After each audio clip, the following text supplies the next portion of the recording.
Ngayon, i-discuss natin siyempre yung mga issue patungkol ho dito kay Zaldico. Pero uunahin natin yung reaksyon. Kasi marami sa inyo, napanood na ho yung video ni Zaldico. Pero mamaya, re-reactionan din natin yun kasi hihimayin natin eh. Importante natin makita, himayin, kung ano ba talaga yung sinasabi niya at bakit makatotohanan. Kasi unawain natin na maigi. Tanggalin natin yung political color. Ako nga, sabi ko nga ho sa inyo, I don't care, ibang kanta pala yun. I don't care kung sabihin ng iba na gusto nila snap election o hindi pa upuin si VP Sara Duterte. Hindi yun ang punto ko dito eh. You know that I am a legit DDS. I am a supporter of the Duterte because marami siyang ginawa sa ating bayan, binago niya ang bayan natin. Pero more than that, ang issue kasi dito, antindi ng korupsyon. At yung korupsyon na yon, pumatay yon. Nagigets nyo ba? Because of that fucking corruption, pinatay niyan ang mga Pilipino.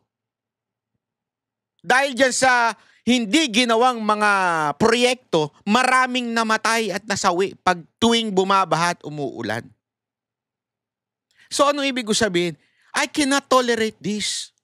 This kind of corruption, hindi to tolerate.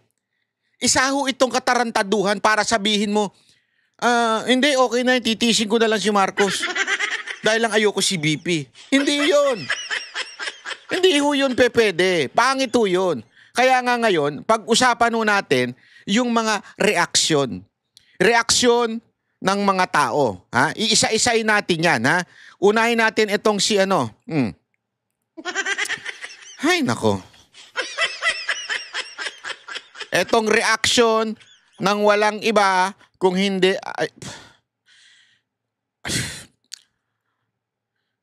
Bumili na kayo ng Ponstan? Paracetamol? Ano pa ba? Lahat ng gamot sa sakit ng ulo.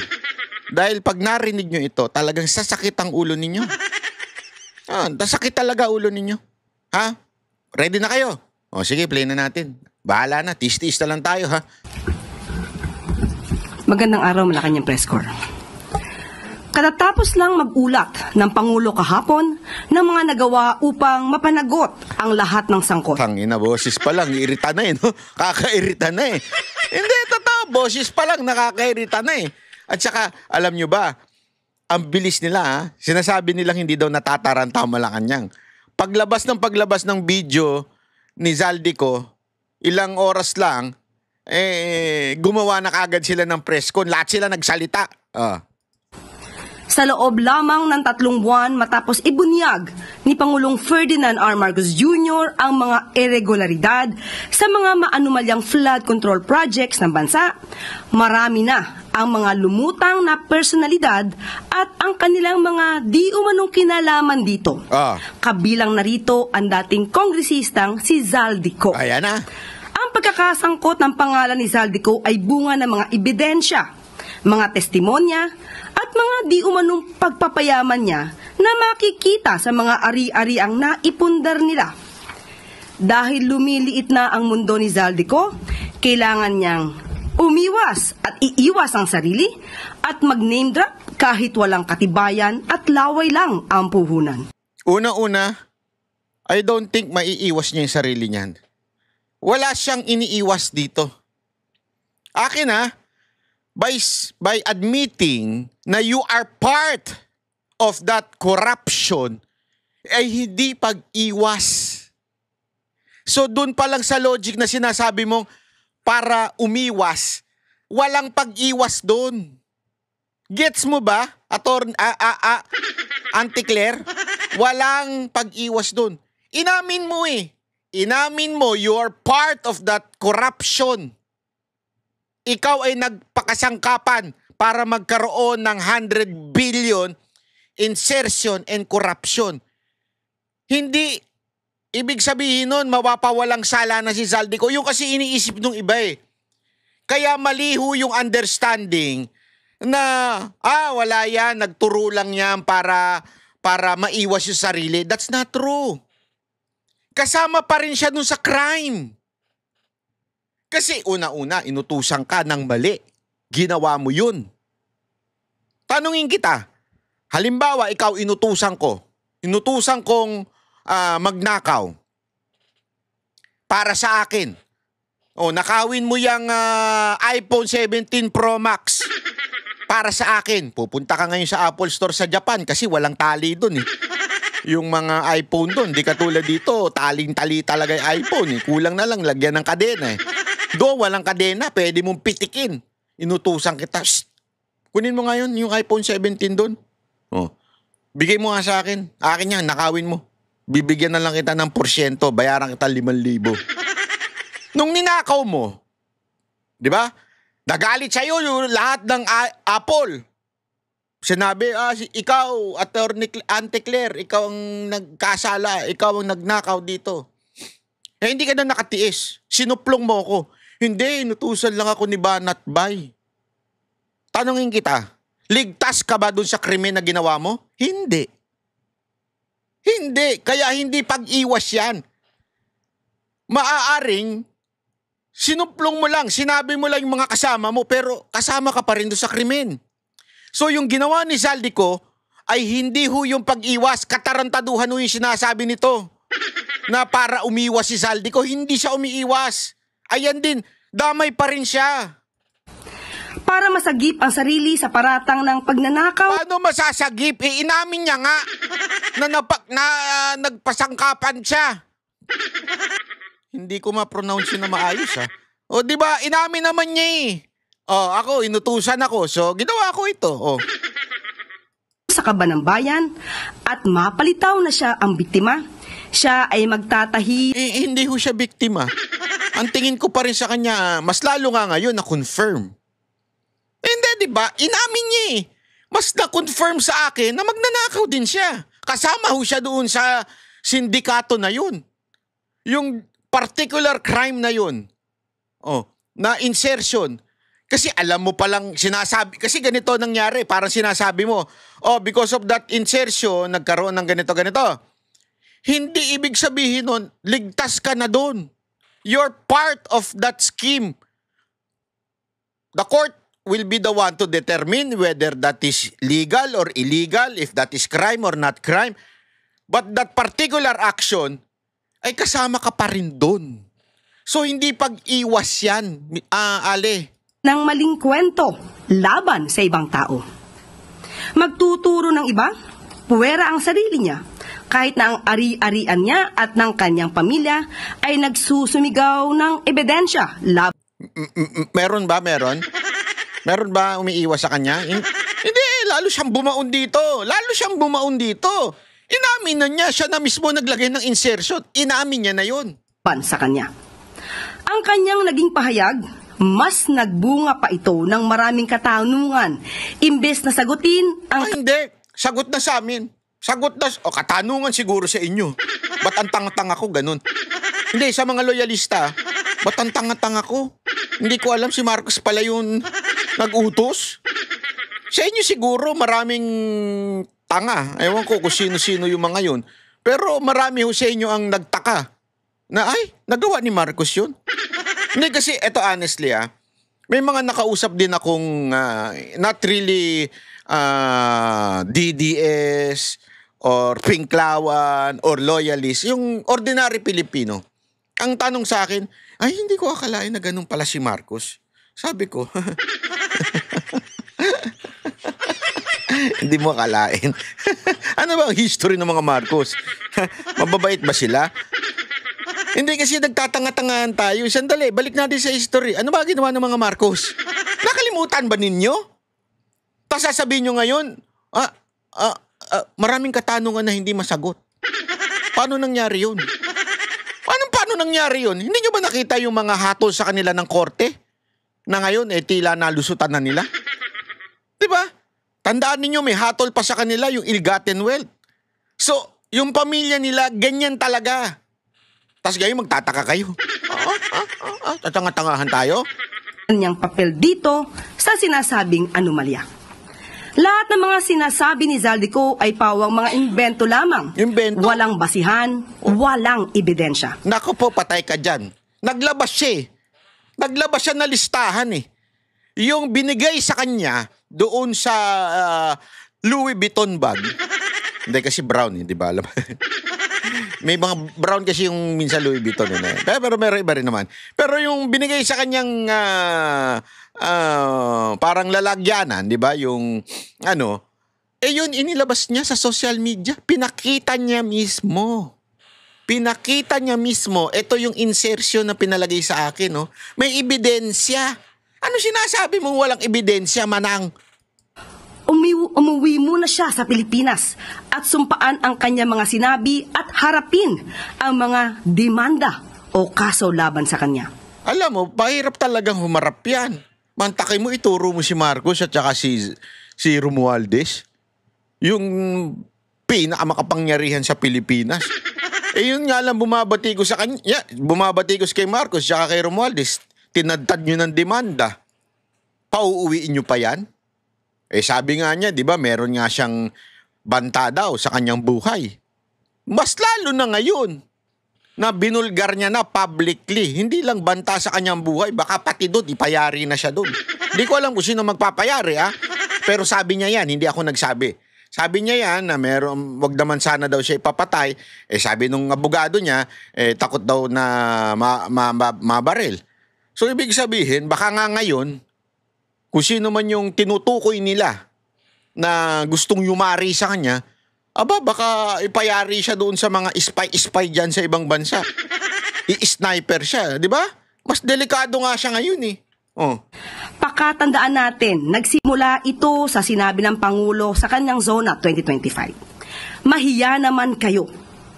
Bakit niya pasisimulan ang malalimang pag-iimbestiga? Mag-establish ng ICI, Independent Commission to investigate the anomalous flood control projects and other infrastructure.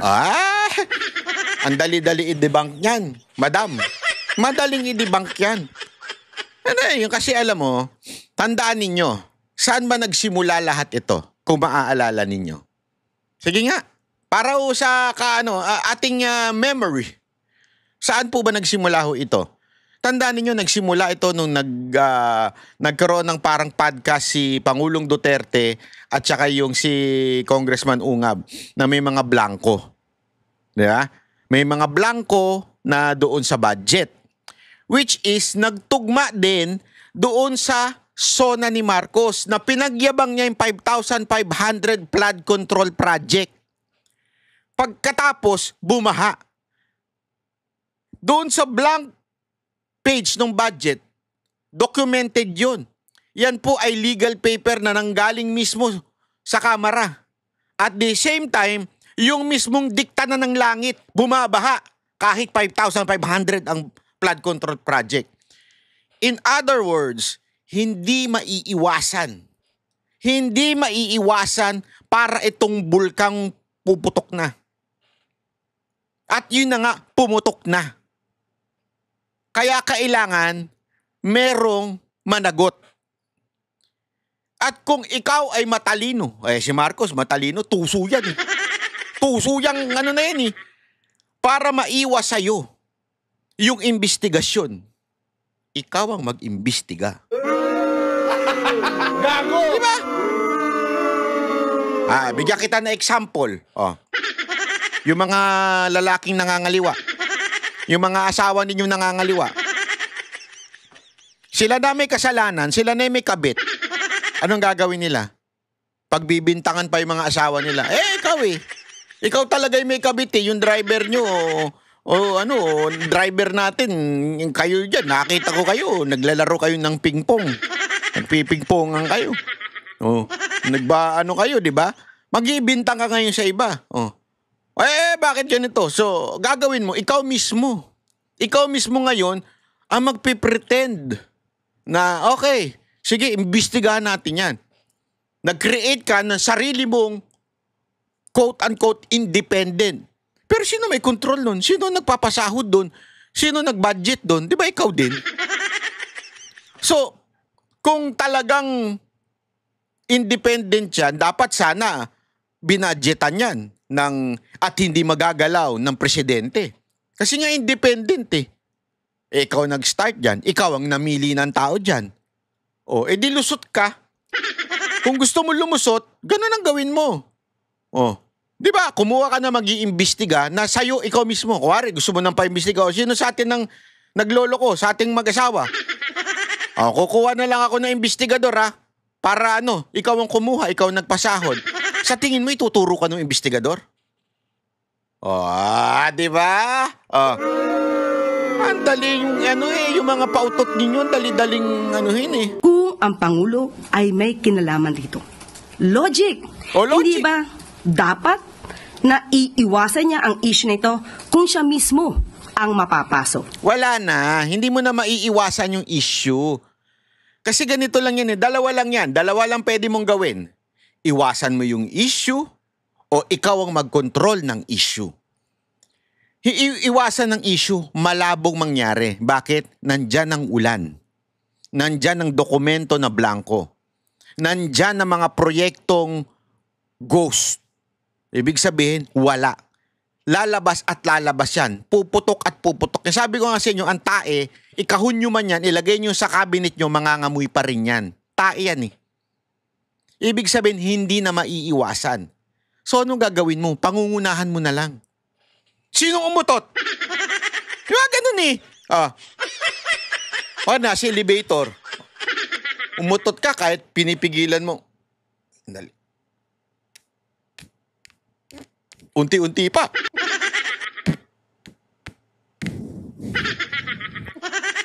Umamoy. Nangamoy ngayon. Uunahan mo ngayon. Sino umutot? Sa totoo lang, wala pa nakaamoy. Ikaw pa lang ang nakaamoy. Yeah? Actually, di mo pa naamoyin. Alam mo lang kasi umutot ka. Kaya inunahan mo na. Yun lang yun Puputok at puputok yung korupsyon na yan dahil nga napakalaki. Hindi mo may tatago ang 100 billion kuno project. Puputok at puputok. So, uunahan mo na ngayon. Yun yung sinasabi. Ito hindi ko sinasabi na guilty na talaga si Marcos, pero yung dinidibang ko lang yung mga dahilan nito na sablay. Ang dali-daling yung sablay na sablay yung dahilan niya na para masabing, hindi totoo yung sinasabi ni Zaldico. Hindi totoo. Ang dali niyan. Ang investigasyon na sinimula ng Pangulo ay unti-unti nang nagbubunga.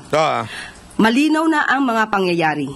Papalapit na ng papalapit tayo sa katotohanan.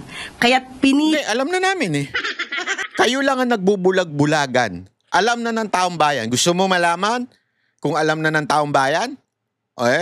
November 16, 17, and 18. Malalaman na ninyo. Pero may balita ako.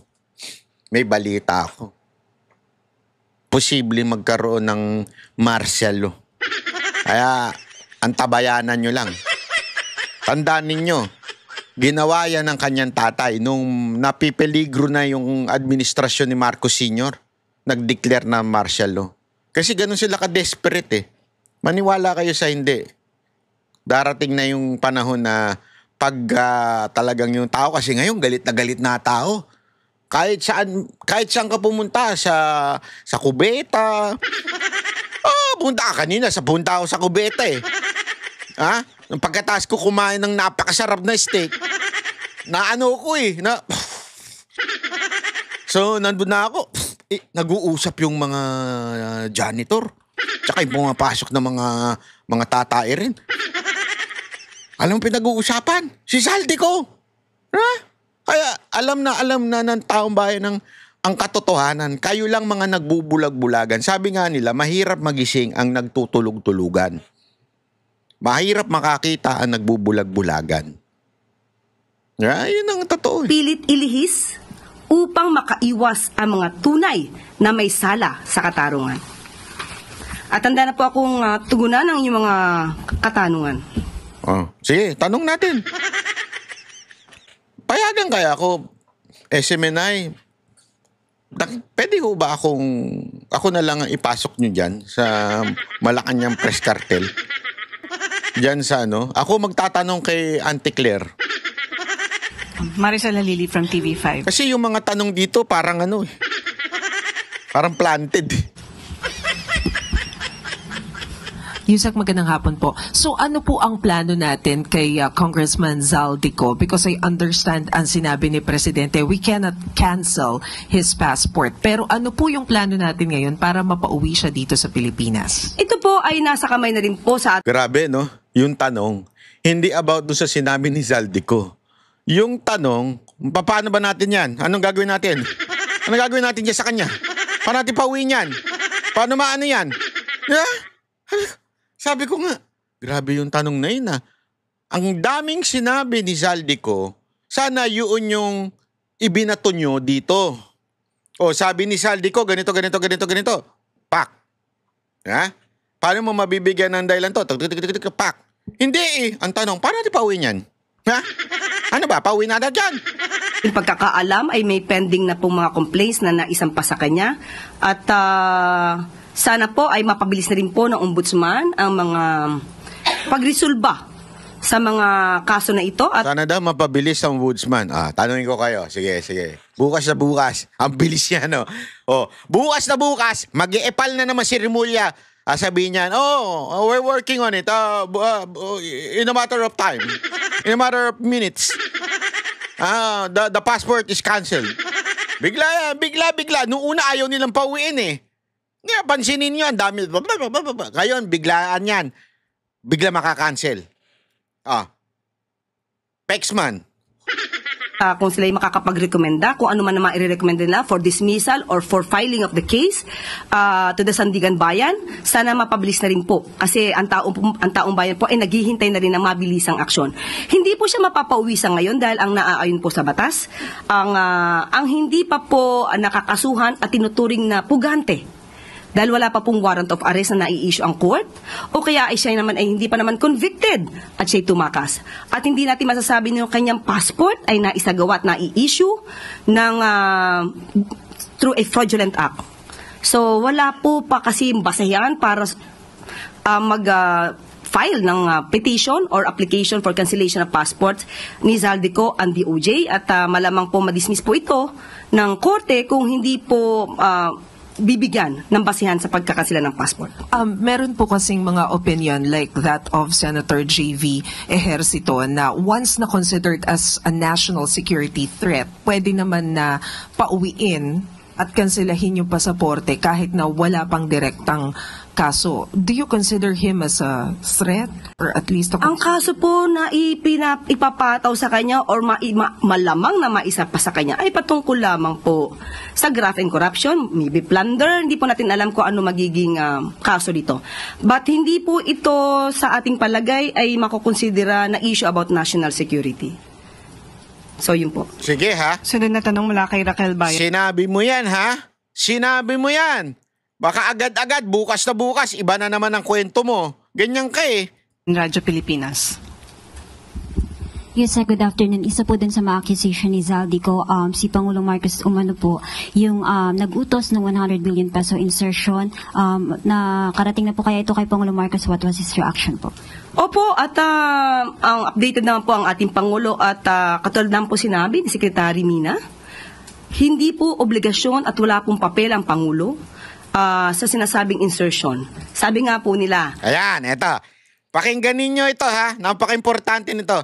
Pakinggan nyo itong argument ng karamihan ng mga defend kay Marcos. Ito yung kanilang karamihang logic kuno o yung parabagang argument. Kung ang Pangulo, ayon na rin sa sinabi ni Zaldico, ay hari daw. Bakit po kaya sa insertion pa ilalagay 100 billion pesos kung pwede naman po itong isama mismo sa NEP? So doon po ay katakataka at alam natin na mukhang may gumawa ng kanyang salaysay. Debunk natin yan. Makinig kayo mabuti. Ganito lang kasimple. Papaliwanag natin. Yung NEP, yan po yung nanggaling sa presidente, galing siya sa DBM, yung si Pangandaman, nanggaling yan. Okay? Ipapasa sa Congress, Ibig sabihin, sa House at saka sa Senate, magde-deliberate sila sa bawat ahensya ng gobyerno, tapos BICAM, tapos small committee na ayaw nilang aminin, tapos ibabalik sa presidente yung budget, tapos pipirmahan. Okay. Una, ang sinasabi nito, dahil sabi daw ni Zaldico na inutusan siya ni Marcos through Pangandaman at saka yung isang Yusek, Bersamin. Yusek po yun, yung anak ng pamangkin niya ni Executive Bersamin, ang nag-utos at sinabing ito yung insertion, kaya nga yung merong brown leather bag. Ito ang insertion. At inutos din daw sa kanya yon ni Romualdez, kaya in-insert daw niya. Okay, so yun yung siste. Ang sinasabi naman nito, bakit pa kailangan iutos sa'yo? Kung gusto rin pala ng presidente ang 100 billion. Bakit hindi na lang niya, since nanggaling naman yung NEP o yung national expenditure, bakit hindi na lang isinulat na lang niya sa simula? Sa simula pa lang, eto, 100 billion, akin to. Diretso na sa Kamara. Huwag yung pakikialaman yan. Akin yan, ha? Huwag yung pakikialaman. Sa Senado, kontrolado rin niya. Akin yan, huwag yung pakikialaman. BICAM, akin yan, huwag yung pakikialaman. Yeah? Parang gano'n na sinasabi ngayon nito. Kung totoong corrupt si Marcos, bakit niya papadadaanin daw doon kay Zaldico, na which is head ng appropriation, which is also yun ang namamahala doon sa BICAM kasama si Romualdez at quote-unquote doon sa small committee. Ba't pa kailangan dumaan sa kanya? Simple lang ito. This is a simple logic. Naggagawa ka ng kasalanan, syempre hindi dapat sa'yo nang galing. Hindi pa pwedeng ikaw mismo ang may kagagawan. Bakit? Pag nasilip yun. Halimbawa, sinasabi nila, bakit di mo na lang nilagay sa national expenditure, sa NEP? Kung nilagay mo yan dyan, di makikita na kagad ng mga oposisyon, ng media, uy, naglagay ang presidente ng NEP, bakit kaya? Tapos hindi ginalaw ng Kamara, hindi ginalaw ng Senate, hindi ginalaw ng BICAM, hindi ginalaw ng small committee. Tapos pinirma ni Marcos. Di ba ang dating, pag nagkahulihan, sino basyo? Yung presidente. Para hindi mabasyo, ano gagawin mo? Daanin mo sa iba. Ikaw maglagay. Para pagka nagkahulihan, tulad na nangyayari ngayon, ikaw ang ituturo nila. At ikaw ang ano. Pero syempre, porsyento siya dun. Di ba? Kung sakasakaling totoo yan. So, ibig sabihin, mga kababayan, sa salitang o sa logic o sa analogy ng pangkarsada, ganito lang ang simple. Ako tulak ng drugs. Halimbawa lamang. Ako tulak ng drugs. Hindi ko naman ako mismo, naglalako-lako sa kalsada. Bili ka ng drugs. Bili ka. Diba? Hindi naman pwedeng ganun. Bakit? Kung nahuli, diyari ako. Tama, mali. Ano gagawin ko? Meron akong mga runner. Meron akong ibang umaasikaso sa baba. Para pag nahuli, lagot kang runner ka. Kahit ituro mo ko, I can easily deny it. Di ba? So, kaya kong i-deny kagad yun. Sabihin ko, di totoo yan. Kalokohan yan. Tinuro lang ako niyan. Sino ba nahuli ninyo may hawak? Nung droga? Ako ba? Hindi. Yung runner, di ba? Ngayon nagkabasyuan. Sino tinuturo nila? Si Zaldico. Tama, mali. Yung pautot ninyo na sana inilagay na lang sa NEP ng presidente, di na inutos kay Zaldico. That's stupid analogy. Sorry that's katarantaduhan. Hindi ka gagawa ng crime na ikaw mismo ang gagawa nun. Mag-uutos ka. Para pagka nagkaloko-loko, iba ang tatamaan, hindi ikaw. Simple lang yun. Especially this. Ang laki-laki nito.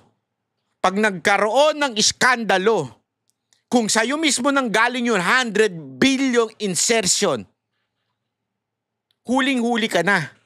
So, anong gagawin mo? Padaanin mo, paikutin mo yan. Ano ginawa? Ito ginawa. Kunwari, pina-insert. Binigyan siya ng... lahat ito ay alleged ni Zaldico. Linawin natin, this is alleged ni Zaldico against Marcos and Romualdez. We're just talking about this para pag-usapan natin kung may katotohanan ba o wala. Pero kasi yung mga logic na sinasabi nito ni Aling Der, malabo. Diba? Halimbawa, ngayon, nag-ikot-ikot. Nakita si Zaldico nag-insert. Nakita ibang congressman nag-insert. Nakita iba-ibang pati mga senador, dinamay na. Ang layo kay Marcos. If totoo yung sinasabi ni Zaldico na si Marcos ang may kagagawa nito, ang layo sa kanya. So mas madaling ilusot. At katunayan, yan ang nangyayari ngayon. Sumabog itong issue na to. Inilulusot nyo ngayon. True, condemning Zaldico. Tama, mali. Gago! Yan ang sinasabi ko sa inyo bago kayo magsalita. Siguraduhin yung alam nyo talaga. Alam mo, kung kayo nyong ululin at gawing tanga ang mga followers ninyo, huwag kaming banateros. Huwag kaming banateros dahil ibubulgar ko kung anong katarantado. Sinong tarantadong gagawa ng krimen, ang laking krimen, tapos ako mismo gagawa? Ba't akong gagawa nun? Diba? Halimbawa lang, magnanakaw ka ng Bakit ako mag-ano nun? Pananakaw ko sa iba, tas bibigyan ko na lang ng porsyento yun. Para pag nagkaulian, hindi ako sasabit. Tama, mali. Malinis gumawa. Tandaan ninyo, expert na po yan si Marcos. Nadali na sila ng pamilya nila nun eh. Sabi nga nila, may mga nagsasabi, narinig ako sabi, natawa lang ako dito, which is totoo naman eh. Doon sa ibang mga nakikinig dyan. Yung mga jowa ninyo nagloko. Tapos, bumait. Sabi, hindi ko nagagawin magloko. Hindi. Hanggang hindi na nagbabago, hanggang hindi nagre-repent yan, hindi nagkakaroon ng change of heart yan, uulitin niya pa rin yan. Gagalingan niya na lang ngayon na makalusot. Tama, mali. Di ba? Tandaan ninyo, napatalsik na ang pamilya niyan dahil sa korupsyon issue. Napatalsik na. Nasistensya na sila ng iba't ibang korte. Hindi lang dito sa Pilipinas, baging sa ibang bansa. So, expert na yan pagdating sa ganyang issue. Hindi tanga yan si Marcos na siya mismo magnanakaw na yung ending sa kanya kagad. Hindi. Iikot muna yan. Ngayon, may Zaldico. Tignan mo. Meron pa nga ako nababase. After ni Zaldico, ang ilalaglag si Romualdez na. Si Romualdez na tutumbukin ito. Tignan ninyo. Kasi pag wala ng choice yung presidente, tangina, tinatamaan na ako. Si Romualdez na ituturo. Kami ang boses ng masa, hindi natatakot.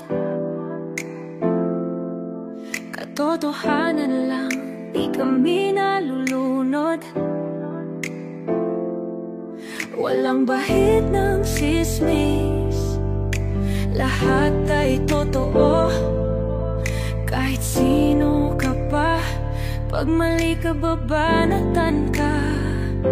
Walang pinipili kulay, wala kaming kinikilingan. Basta para sa bayan, kami lalaban.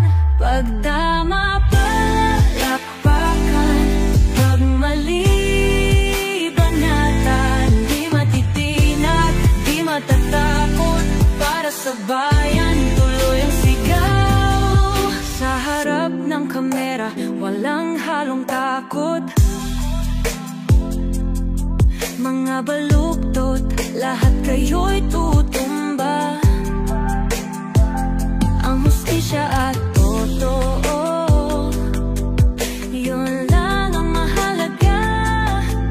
Kahit sinong harang, di kami matitinag.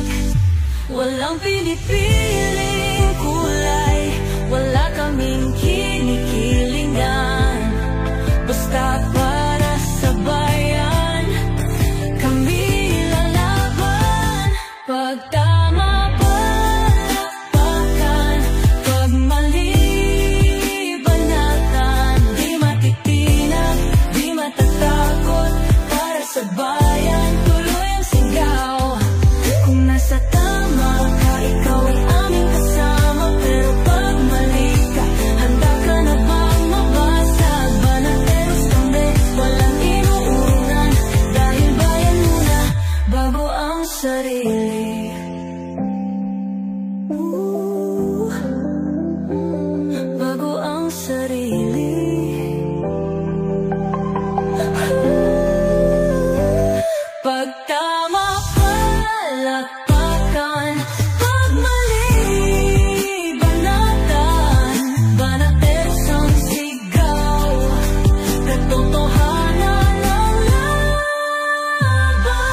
sa